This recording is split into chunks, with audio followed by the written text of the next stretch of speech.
आदमी, जो भी मुसलमान, जो भी मुझ पर ईमान लाने वाला फजर की नमाज के वक्त उठेगा और जमात के साथ फजर की नमाज पढ़ेगा और फजर की नमाज पढ़ने के बाद फिर वो जो भी मेहनत करेगा, जो मजदूरी करेगा, अल्लाह रब्बुल आलमीन उसके रिस्क में बरकत देगा, अल्लाह उसके लिए रोजी के दरवाजे खोल देगा।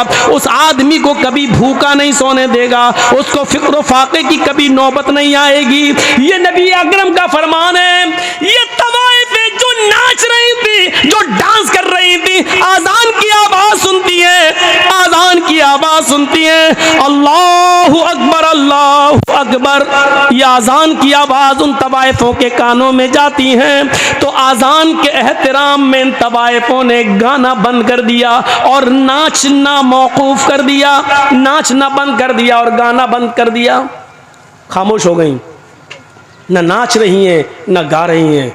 इन दोनों लड़कों ने देखा कि इनके पायलों की छनकार रुक गई है, इनके पैर जो अभी जमीन पर थरक रहे थे वो रुक गए हैं, मुंह से सुरीली आवाज में जो गाने की आवाज आ रही थी वो गाने रुक गए हैं। तो इन दोनों नौजवानों ने कहा क्या हुआ? तवाइफों से, क्यों रुक गई हो, क्या बात है? इन तवाइफों ने जवाब दिया, मस्जिद से आजान की आवाज आ रही है, हम आजान के एहतराम में रुक गए हैं, हम भी मुसलमान हैं, अगरचे नमाज नहीं पढ़ते हैं तो क्या हुआ, लेकिन आजान का एहतराम करते हैं, हम आजान का एहतराम करते हैं। हमारी मजबूरियों ने हमको तवाइफ बना दिया है, नाचने और गाने वाला बना दिया है, वरना हम तवाइफ नहीं थे। हमारा ये मतलब नहीं है कि हम नाचेंगे नहीं, गाएंगे नहीं, लेकिन इतनी देर रुक जाने दीजिए जितनी देर मस्जिद से आजान की आवाज आ रही है, हमको इतनी देर रुक जाने दीजिए। हमने आजान के वक्त कभी गलत काम नहीं किया है, हमने आजान के वक्त कभी गलत काम नहीं किया है, आजान का एहतराम मैं करती हूँ, मैं अभी नाच नहीं सकती और गा नहीं सकती। इन दोनों नौजवान लड़कों ने जो जुमले कहे वो सुनो क्या थे। इन दोनों नौजवान लड़कों ने जवाब दिया, सुनो सुनो गाने सुनने वालों, सुनो टीवियां देखने वालों, सुनो मोबाइलों में 1 GB और 2 GB मिलती है तो पूरी फिल्मों में और ड्रामे देखने वालों। इन दोनों नौजवानों ने जवाब दिया इन तवाइफों से, अजान तो दिन भर में 5 मरतबा होती है, लेकिन तुम तो रोजाना नहीं आती हो। मुअज्जिन का काम है अजान देना, वो अपना काम कर रहा है, तुम्हारा काम है नाचना और गाना, तुम अपना काम करो। अगर तुम रुक गई तो हम तुम्हें रात भर की मेहनत नहीं देंगे। उन तवाइफों ने सोचा कि मुझे रात भर की मेहनत न मिले तो इससे बेहतर है कि नाच लूं। दिलों का हाल तो अल्लाह जानता है कि मैं अजान का एहतराम कर रही हूँ। वो औरतें, वो तवाइफें फिर नाचने लगी, अजान की आवाज आ रही है, उनका दिल गवारा नहीं कर रहा है नाचना, लेकिन इन दोनों भाइयों ने कहा मुअज्जिन अपना काम करता है, तुम अपना काम करो, अगर नहीं करोगी तो हम तुम्हें मेहनत नहीं देंगे, हम जो सौदा हुआ है वो तुम्हें रकम नहीं देंगे। उन तवाइफों ने दोबारा नाचना और गाना शुरू कर दिया। सुनो, अजान के वक्त फिल्में देखने वालों, अजान के वक्त नाचो गाना देखने वालों, अल्लाह के जिक्र से मुंह फेरने वालों, बजाय मस्जिद के अपने खेतों में जाने वालों, बजाय मस्जिद के मॉल में शॉपिंग करने वालों, बजाय मस्जिद में जाने के होटलों में बैठ के चाय पीने वालों, बजाय मस्जिद में जाने के इंडिया पाकिस्तान का मैच देखने वालों, बजाय मस्जिद में जाने के अपने आप को लहू और लैब में मसरूफ रखने वालों, इन तवाइफों ने नाच गाना शुरू कर दिया। ये नाचती नहीं हो, ये नाच गाना सुबह 7 बजे तक चलता है। अपने वादे के मुताबिक इन दोनों भाइयों ने, अपने वादे के मुताबिक इन दोनों भाइयों ने उन तवाइफों को पूरी मजदूरी दी। उन तवाइफों ने कहा, देखिए हम औरत जात हैं, पेशावर तवाइफ जरूर है, हम पैसा मिलता है, सिर्फ नाचते और गाते हैं, लेकिन अपने जिस्म का सौदा नहीं करते हैं, हमारी इज्जत को खतरा है, तुम लोग इज्जत के साथ मुझे लेके आए हो, मुझे इज्जत के साथ दिल्ली तक पहुंचा दो। इन दोनों भाइयों ने सोचा कि चलो लौंडी से दिल्ली है ही कितना दूर, हम इनको पहुंचा देते हैं, फिर वापस आ जाएंगे। 2 बजे के बाद तो बारात जाना है, अभी तो जाएगी नहीं, हम इनको छोड़ के वापस आ जाते हैं। दोनों भाई उन तवाइफों को पहुंचाने जा रहे हैं। तवाइफों की गाड़ी आगे चलती है और इन दोनों भाइयों की गाड़ी पीछे चल रही है। तवाइफों की गाड़ी आगे चलती है। तवाइफों का जो ड्राइवर था वो थोड़ा होशियार था, इसलिए उसने बहुत होशियारी के साथ गाड़ी को मोड़ मार कर निकाल लिया। लेकिन सामने से आने वाले ट्रक ने इन दोनों भाइयों की गाड़ी में ऐसी टक्कर मारी कि इन दोनों भाई की गाड़ी कई हिचकोले खाने के बाद काफी दूर गिरती है, एक खेत में गिरती है। आनन फानन लोगों की भीड़ जमा हो जाती है। किसी तरह कार का, गाड़ी का ढक्कन खोला जाता है, उसकी खिड़की खोली जाती है, उसकी विंडो खोली जाती है। लेकिन दोनों भाइयों की लाशें इतनी बिगड़ चुकी हैं, इतनी खराब हो चुकी हैं कि पहचान से बाहर है कि बड़े भाई की लाश कौन सी है और छोटे भाई की लाश कौन सी है। पहचान नहीं, पहचान से दूर है। ऐसी टक्कर होती है ट्रक से कि गाड़ी दूर गिरती है। बड़ी मुश्किल से ढक्कन खोला गया। बस करो भैया, पी लेना बाद में चाय यार, हम इनको मना कर रहे हैं, पीछे से आप बोल रहे हैं। दोनों भाइयों की गाड़ी खिड़की खोली जाती, जब खिड़की तो लाश पहचानने में नहीं आ रही है कि बड़े भाई की लाश कौन सी है, छोटे भाई की लाश कौन सी है। इन दोनों लाशों को उठाया गया है, पोस्टमार्टम के बाद माँ बाप के हवाले किया गया है। जरा इस अंजाम को नौजवानों कभी सोचा है आपने? सोचा है आपने? 2 बजे के बाद इन दोनों की बारात जाना थी, लड़की वाले के गांव में, लड़की के गांव में, लड़कियों के गांव में इन दोनों की बारात जाना थी। जरा सोचिए, फिर हम वहीं आएंगे, सोचिए हम वहीं आएंगे, आपको बार बार वहीं ला रहे हैं, सोचिए। अभी इन दोनों की बारात लड़कियों के गांव में जाना थी, अब बारात नहीं जा रही है, अब इनका जनाजा कब्रिस्तान की तरफ जा रहा है। थोड़ी देर में कहां से कहां तब्दीली आ गई, चेंजिंग देखिए।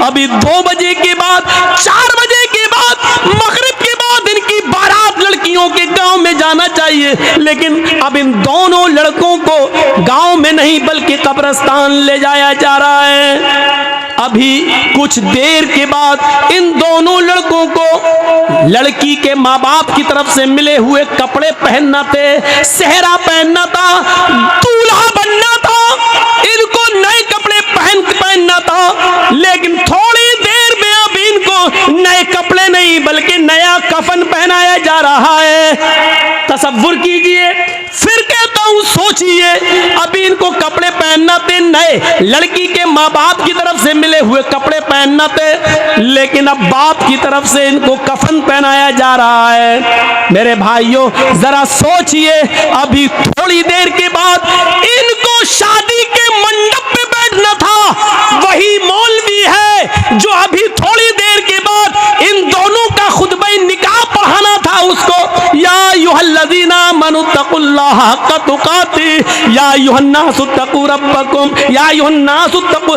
ये तब दुआएं पढ़ना थी उसको। अभी खुतबा निकाह में ये आयतें उसको पढ़ना थी, लेकिन अब वही मौलवी खुतबा निकाह के बजाय अल्लाहुम्मा इग़फ़िर लिहय्यिना व मय्यतिना व शाहिदिना व गाइबिना व सगीरिना व कबीरिना पढ़ रहा है। आपने सोचा है, आपने कभी गौर किया है, यह है अल्लाह के जिक्र से एराज करने का अंजाम। वमन अरज़ अन ज़िक्री फ़इन्न लहू मईशतन ज़न्का। कितनी खामोशी के साथ सुन रहे हैं अभी आप, ऐसा लग रहा है जैसे सरों पे कौवे बैठे हों। मौलाना साहब बात तो बड़ी अच्छी कर रहे हैं, लेकिन अभी देखिएगा। क्या बेटा अभी अक्ल में नहीं आई तुम्हारे?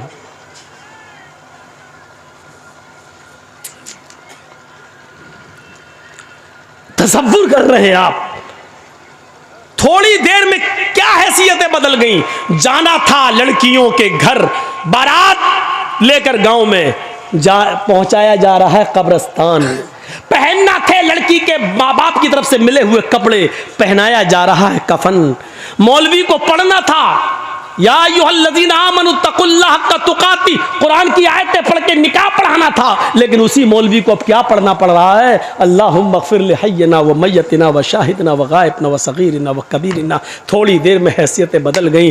अंजाम सोचो, जिसने उन तवाइफों को अजान के वक्त भी नचवाया हो, इन दोनों नौजवान लड़कों का अंजाम क्या हुआ? और फिर ये तो दुनियावी अंजाम है, कब्र के अंदर ये अपने अंजाम को क्या भुगत रहे होंगे, ये तो अल्लाह ही बेहतर जाने। और जहन्नम के अंदर अपने अंजाम को क्या भुगतेंगे मेरे भाइयों, ये तो अल्लाह ही बेहतर जाने। हम तो मुसलमान होने के नाते से सिर्फ दुआए मग़फ़िरत ही कर सकते हैं, अल्लाह इनके गुनाहों को माफ़ फरमा दे। मेरे भाइयों, ये दुआ हर मुसलमान का हक है करने का, लेकिन माफ़ करना न करना ये तो अर्श वाला जानता है कि उसको माफ़ करना चाहिए कि नहीं करना चाहिए। ज़रा तसव्वुर करो कि क्या ये आदमी गुनाह की माफ़ी के लायक है जो तवाइफों से ये कह रहा हो कि आज़ान तो 5 वक्त होती है, तुम रोज़ाना थोड़ी आती हो, आज़ान तो फिर भी हो जाएगी, तुम बार बार थोड़ी आओगी, मुअज़्ज़िन अपना काम कर रहा है, तुम अपना काम करो। ज़रा तसव्वुर करो, क्या ऐसा शख्स अल्लाह की अदालत में गुनाह की तौबा के लायक है? क्या अल्लाह ऐसे शख्स को माफ़ कर सकता है? तसव्वुर करिए, हम ये नहीं कह रहे माफ़ करना न करना उसके इख्तियार में है, लेकिन तसव्वुर करो कि गुनाह कितना बड़ा। वमन अरज़ान ज़िक्री फ़इन्न लहू मईशतन ज़न्का। हम हैं कहाँ? अपनी सोच को बदलो। कुरान ने वही कहा, फल तंजुर नफ्स मा क़द्दमत लिग़द। हर इंसान को सोचना चाहिए कि कल क़यामत के दिन के लिए उसने कौन सी तैयारी की है। एहसास देखिए, दुनिया में दौलत कमाने के बहुत से तरीके हैं, आपको मालूम है? आइए मैं आपको बताता हूं। हजरत अब्दुल्ला इब्ने उमर अपने चंद साथियों के साथ सफर पे हैं और एक जंगल से गुजर हो रहा है। देखिए वही चाचा, इन्हीं को चाचा बोल रहा था मैं। अब एक और चाचा उड़ रहे हैं, सुनिए। हजरत अब्दुल्ला इब्ने उमर रजी अल्लाह ताला अन्हु अपने चंद साथियों के साथ गुजर रहे हैं और जंगल से उनका गुजर होता है। जंगल में एक चरवाहे को देखते हैं। यहां देखिए आप, एक तरफ लालच और दूसरी तरफ फिक्र आखिरत, इन दोनों चीजों को देखिएगा।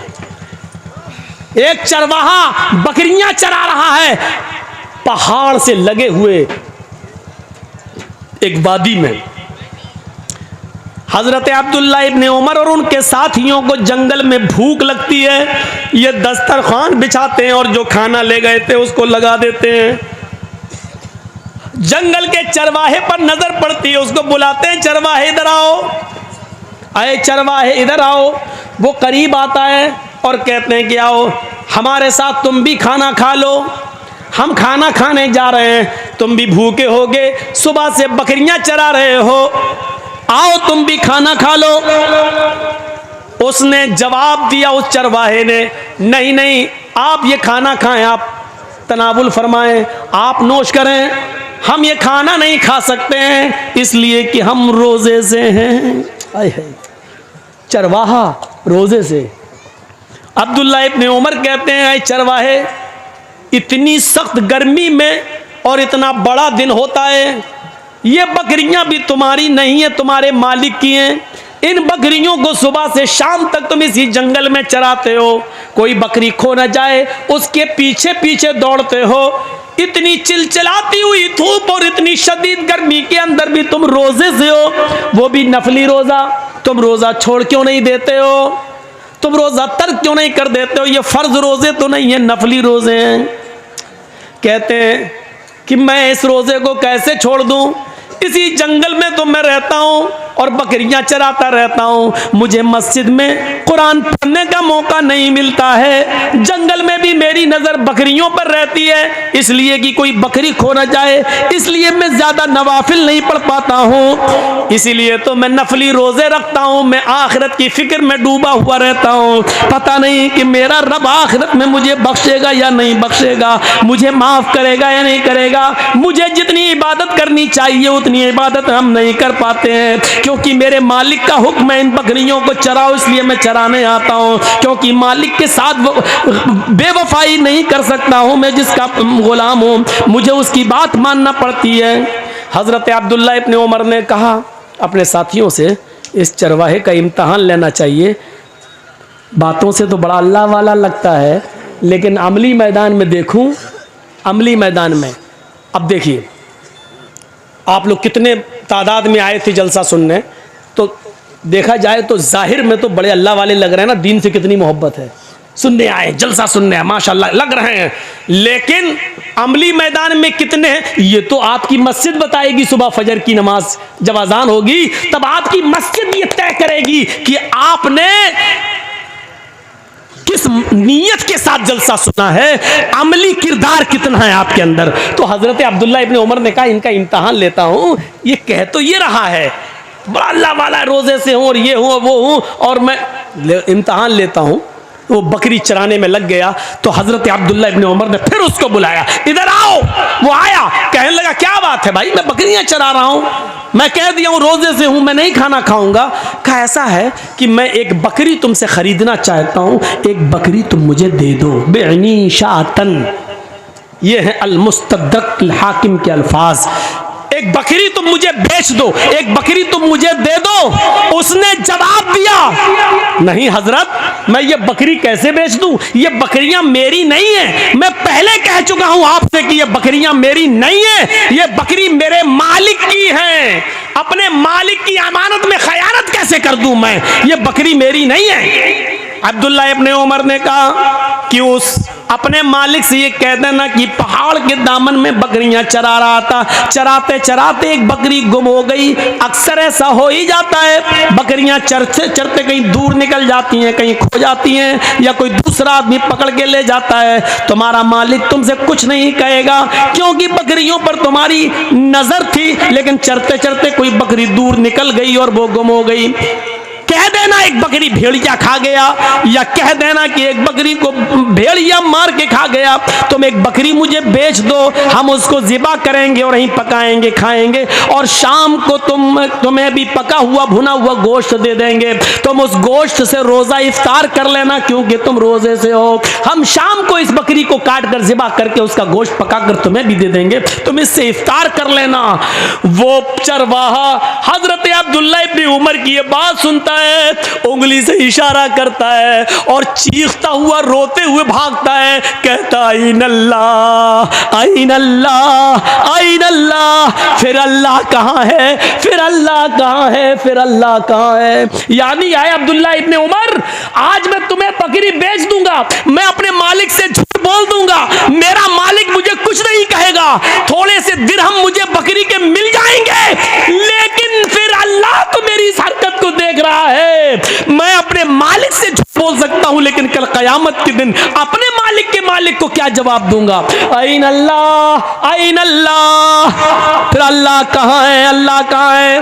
आए नौजवानों, आए इस गांव में जलसा सुनने के लिए आने वालों, तुम्हारे हाथ में शराब की बोतल होती है, उस वक्त तुम्हारे मुंह से ये क्यों नहीं निकलता, मेरा बाप नहीं देख रहा है, मेरी माँ नहीं देख रही है, मेरा बड़ा भाई नहीं देख रहा है, मेरी बीवी नहीं देख रही है, लेकिन अल्लाह तो देख रहा है। अल्लाह कहाँ है, अल्लाह कहाँ है। तुम जुआ खेलते हो, तुम्हारे मुंह से ये आवाज क्यों नहीं निकलती, अल्लाह देख रहा है। तुम चोरी करते हो, तुम्हारे मुंह से ये आवाज क्यों नहीं आती, आइन अल्लाह, आइन अल्लाह। अल्लाह कहाँ है, अल्लाह कहाँ है। आजान की आवाज आती है, तुम कैरम बोर्ड खेलते रहते हो, तुम मैच देखते रहते हो, तुम्हारे मुंह से उस वक्त ये आवाज क्यों नहीं निकलती, आइन अल्लाह। कोई देखे ना देखे, लेकिन अल्लाह तो देख रहा है। ये तकवा कहाँ गया है, ये तुम्हारे अंदर की नेकी कहाँ चली गई, ये सोच तुम्हारी कहाँ चली गई। वो चरवाहा भागता है, दूर जाता जा रहा है, कह रहा है आइन अल्लाह, आइन अल्लाह।